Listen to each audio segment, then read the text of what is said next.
Pemirsa, pada Sabtu 28 Maret lalu, genap 1 bulan perhara di Timur Tengah berlangsung. Bukannya mengendur, eskalasi saling serang antara Israel yang disokong Amerika Serikat dengan Iran justru meningkat. Bagi Indonesia, naiknya harga minyak mentah yang gila-gilaan karena perang itu jelas sebuah masalah besar. Namun tantangan itu tidak boleh membuat kita ciut, apalagi kita pernah punya pengalaman pahit krisis moneter. Toh, Indonesia bisa bangkit kembali. Semangat dan pikiran positif ini yang harus dijaga dan terus digaungkan ke seantero negeri. Ekonomi memang sedang berat, tapi kita tidak boleh takut menghadapi masa depan. Pemirsa, inilah editorial Media Indonesia di hari ini, Senin 30 Maret 2026, dengan tema Saat Tepat untuk Berhemat bersama saya, Leonard Samosir. Anda semua juga bisa ikut menyatakan pendapat Anda nanti, pemirsa, dengan menelepon nomor 021 583 99 100. Dan pemirsa, pagi ini telah hadir bersama saya anggota Dewan Redaksi Media Group, Suryo Pratomo. Mas Tommy, selamat pagi. Pagi, Leo. Sehat-sehat, Mas? Alhamdulillah. Biasa berhemat?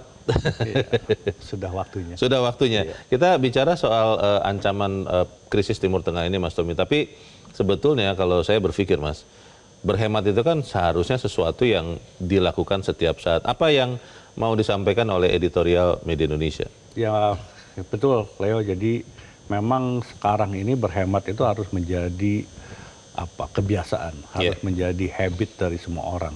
Dan memang selalu dikatakan bahwa berhemat itu adalah modal untuk kita bisa melangkah lebih jauh.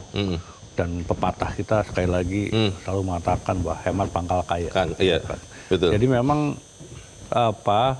kita harus betul-betul menggunakan sumber daya apapun, sumber daya alam, termasuk juga kapital, itu secara hati-hati, dan kemudian orientasinya betul-betul harus memberikan manfaat yang jauh lebih tinggi. Karena kalau tidak, kalau kita sikapnya boros, kalau kita lebih besar pasak daripada tiang, ya ambruk, ya kan, rumahnya tidak punya kekuatan. Betul. Nah, itu sebetulnya yang ingin disampaikan oleh editorial, bahwa sekarang ini kondisinya itu betul-betul tidak baik-baik saja. Yang kita lihat ya, eskalasi di Timur Tengah ini, ya kan, ada 3 negara yang sekarang mendukung Iran, Yaman, Lebanon, Suriah. Jadi eskalasinya memang menguat. Dan apa janji Presiden Donald Trump bahwa ini akan cepat dan waktunya pendek, itu tidak terjadi. Bahkan Presiden Donald Trump minta tambahan $200 miliar untuk operasi ini. Sudah menyiapkan pasukan darat untuk masuk ke Iran. Bisa dibayangkan apa yang terjadi. Leo, dalam kondisi normal, pasokan 100%, tiba-tiba hilang 20%, tinggal 80%, diperebutkan oleh semua negara. Karena itu kalau sekarang harganya sudah di atas 100, itu sesuatu yang memang tidak bisa terhindar. Pasokannya tinggal 80, yang minta 100. Udah pasti terjadi. Yang dikhawatirkan lebih jauh, Leo, sekarang ini adalah kalau kemudian pasokan minyak ini drop, maka kemampuan untuk produksi pupuk itu akan bisa menurun. Kalau pupuk menurun, produktivitas dari pertanian itu akan menurun juga. Maka yang akan dihadapi ke depan, kalau ini perangnya berlarut, adalah pasokan pangan dunia itu akan semakin berkurang. Oke. Pertanyaannya, Mas, apakah memang kemudian seluruh masyarakat Indonesia, seluruh rakyat Indonesia sudah paham situasi ini? Karena beberapa kali kan kita melihat, ya memang situasi mengkhawatirkan, tapi pemerintah juga beberapa kali mengatakan semuanya terkendali. Ini yang mana yang kemudian menjadi motif untuk berhemat? Kita akan bahas itu, Mas Tommy. Dan pemirsa, inilah editorial Media Indonesia untuk hari ini, Senin 30 Maret 2026. Saat tepat untuk berhemat.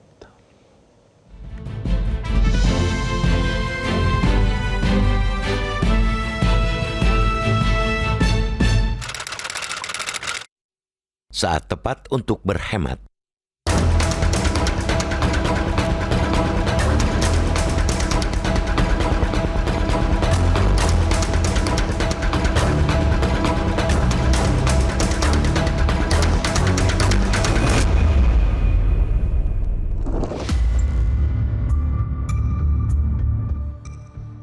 Sabtu 28 Maret lalu, genap 1 bulan prahara di Timur Tengah berlangsung. Bukannya mengendur, eskalasi saling serang antara Israel yang disokong Amerika Serikat, AS, dengan Iran justru meningkat. Kabar terbaru dari Pentagon, kantor Departemen Perang Amerika Serikat, sudah berencana mengerahkan ribuan tentaranya ke Timur Tengah untuk segera mengakhiri perang dengan Iran. Sejumlah spekulasi pun beredar.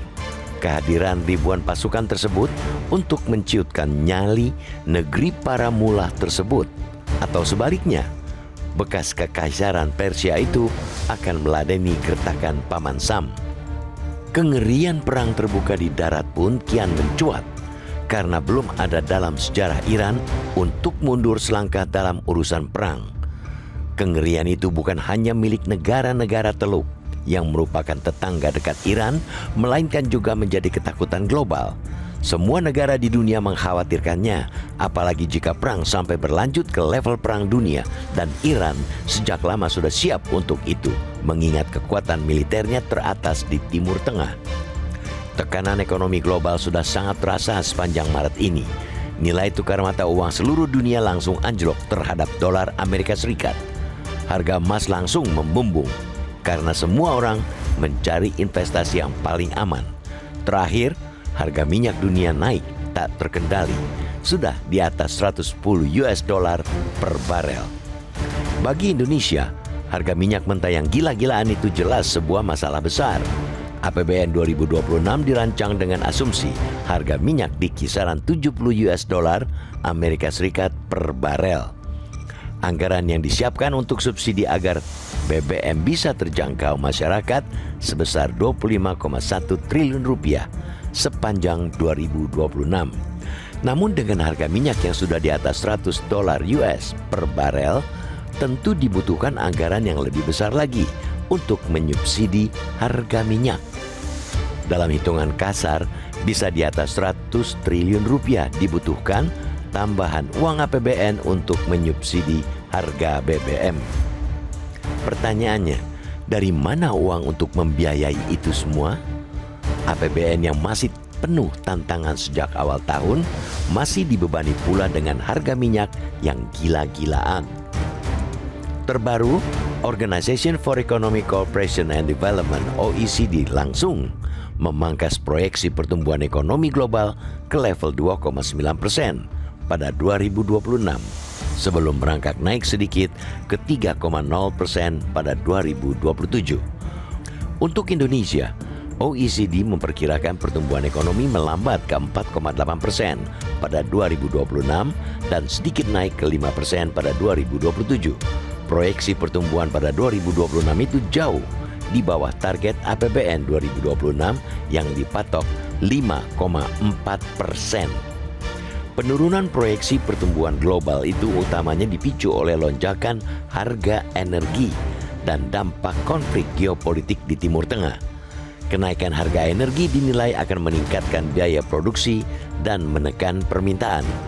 Dengan demikian, siap-siap saja industri manufaktur kita mulai mengurangi produksinya. Ujung-ujungnya, dan ini yang dikhawatirkan oleh seluruh dunia, pabrik-pabrik akan terus mengurangi karyawannya alias PHK. Namun, tantangan yang besar tidak boleh menciutkan nyali kita untuk menghadapinya. Apalagi, Indonesia sudah pernah diuji oleh krisis moneter pada 1998 silam saat nilai tukar rupiah melemah berkali-kali lipat dari kisaran Rp2.000 menjadi Rp15.000 per dolar Amerika Serikat.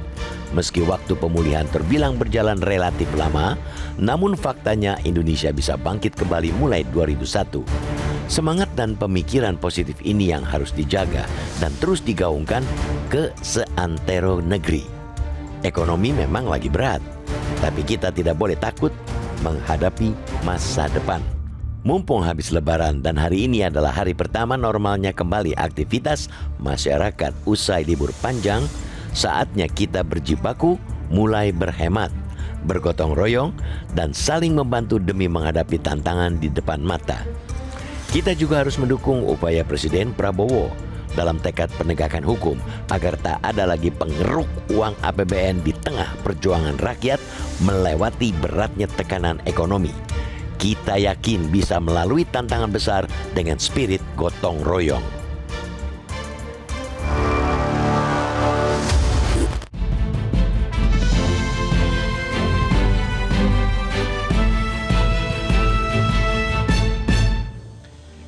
Anda bisa ikut menyatakan pendapat Anda di bagian berikut selepas jeda. Pemirsa, untuk saat ini tetaplah bersama kami.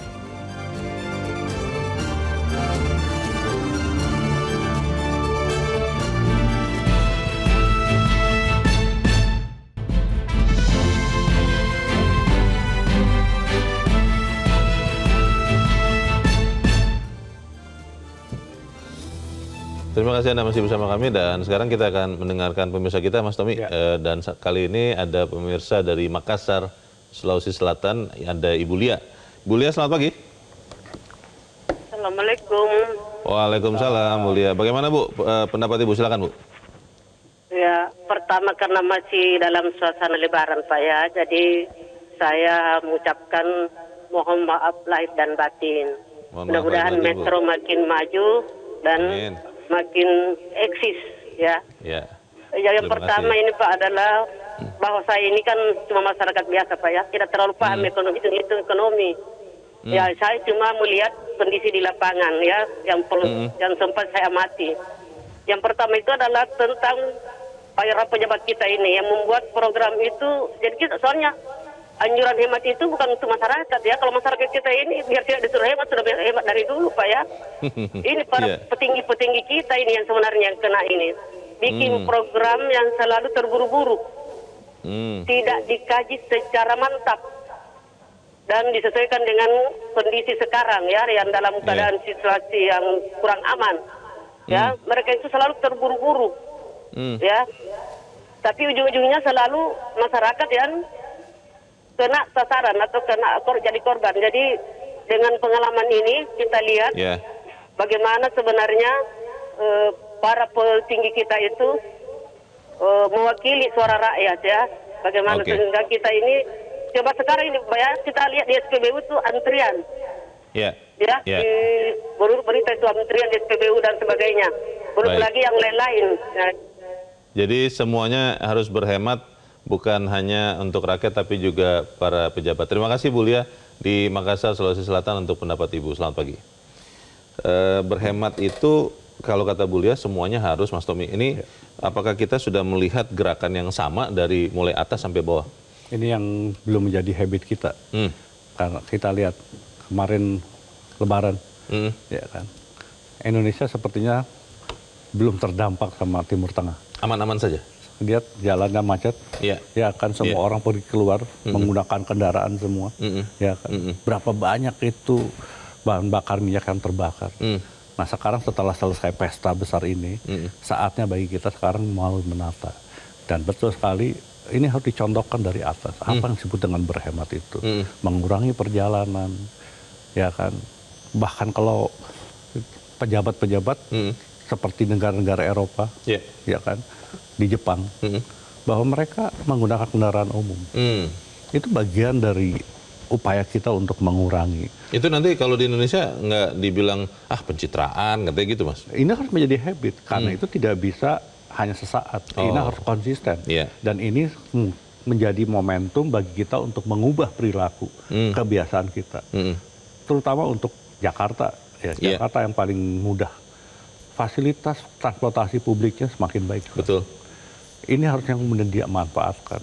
Kalau semua orang kemudian berorientasi untuk mengurangi perjalanan, ya kan, itu akan betul-betul menghemat sangat luar biasa. Dan sekali lagi, menghemat itu sesuatu yang harus, terutama untuk bahan bakar minyak. Menurut saya, dengan harga seperti sekarang ini, beberapa daerah sudah mengalami kekurangan pasokan, ya kan, antrian sudah mulai panjang. Mengapa? Karena permintaannya jauh lebih banyak. Mungkin ada faktor panik buying, karena itu kan Menteri SDM mengatakan jangan panik, ya kan. Sama yang terjadi dengan di Australia. Perdana Menteri harus meminta untuk masyarakat tidak panik. Tetapi sekali lagi, semua orang kan punya pikiran, Leo, 80% pasokan untuk demand 100, itu kan pasti akan kekurangan, kekhawatiran itu muncul. Nah sekarang bagaimana? Tadi Pak Menteri SDM sudah menyampaikan, terutama untuk LPG, karena 70% LPG kita itu diimpor. Dan impor kita kebanyakan sejauh ini kan dari Qatar. Qatarnya fasilitasnya seperti itu. Sehingga sekali lagi, tapi yang namanya menghemat bukan hanya dalam berkendaraan, bukan hanya dalam BBM, tadi dalam banyak hal perlu ada penghematan.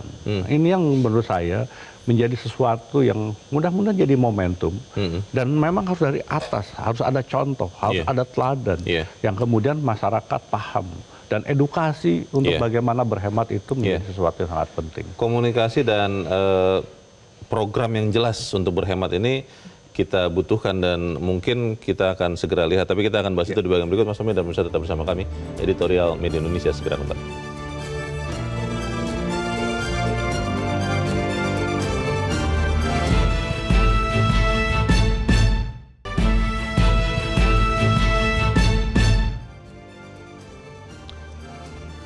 Terima kasih Anda masih bersama kami dan kita ada di bagian akhir diskusi kita pagi ini. Mas Tommy, rakyat Indonesia itu benar-benar kalau yang saya perhatikan mendengarkan apa yang diarahkan para pemimpin. Nah, cuma kalau yang diarahkan ini juga masih belum terlalu jelas, termasuk pentahapan-pentahapan penghematan ini seperti apa dan apa manfaat untuk rakyat, mungkin kita juga akan susah untuk mengikutinya. Bagaimana, Mas? Ya, memang yang penting sekarang itu adalah memberikan pemahaman supaya yang lebih realistis, supaya betul-betul masyarakat itu paham terhadap kondisi yang dihadapi. Sekali lagi, ini bukan salah siapa-siapa. Ini karena faktor global yang luar biasa.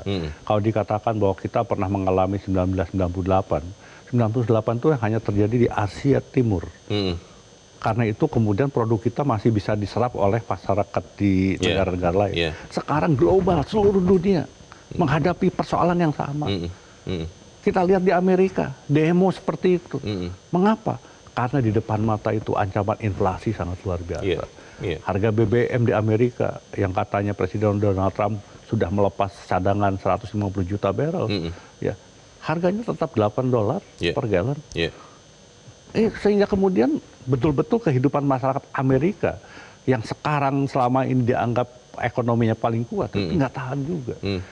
Nah, bagaimana dengan kita? Dengan struktur masyarakat kita, pendapatan per kapita kita, kelompok masyarakat menengah bawah ini, yang selama ini memang sudah berhemat, hidupnya sudah berhemat. Karena tidak ada pilihan. Apalagi kalau kemudian inflasinya. Karena itu sekali lagi yang sekarang kita butuhkan adalah bagaimana membangun kesadaran bersama. Kita ajak semua orang untuk melakukan yang bersama, tetapi sekali lagi teladan itu menjadi sangat penting. Bagaimana kemudian melakukannya. Dan itu harus ditunjukkan dengan sesuatu walaupun hanya sekedar gesture, tetapi mudah-mudahan ini kemudian menjadi kebiasaan. Ini yang sekarang kesempatan yang sangat baik, ya kan? Ada hal sesuatu yang menantang itu harus dilihat sebagai peluang juga, peluang untuk melakukan perbaikan. Kita harap apa yang kita sampaikan di meja ini, Mas Tommy, juga menyumbangkan pemikiran supaya kita bisa berhemat sama-sama. Mas Tommy, terima kasih sudah hadir di tempat ini. Selamat pagi, Mas. Pemirsa, saatnya kita berjibaku mulai berhemat, bergotong royong, dan saling bantu demi menghadapi tantangan di depan mata. Kita juga harus mendukung upaya pemerintahan Presiden Prabowo dalam penegakan hukum agar tidak ada lagi pengeruk uang APBN di tengah perjuangan rakyat melewati beratnya tekanan ekonomi. Kita yakin bisa melalui tantangan besar dengan gotong royong. Pemirsa, saya Leona Samusi berterima kasih Anda sudah menyimak editorial Media Indonesia pagi ini.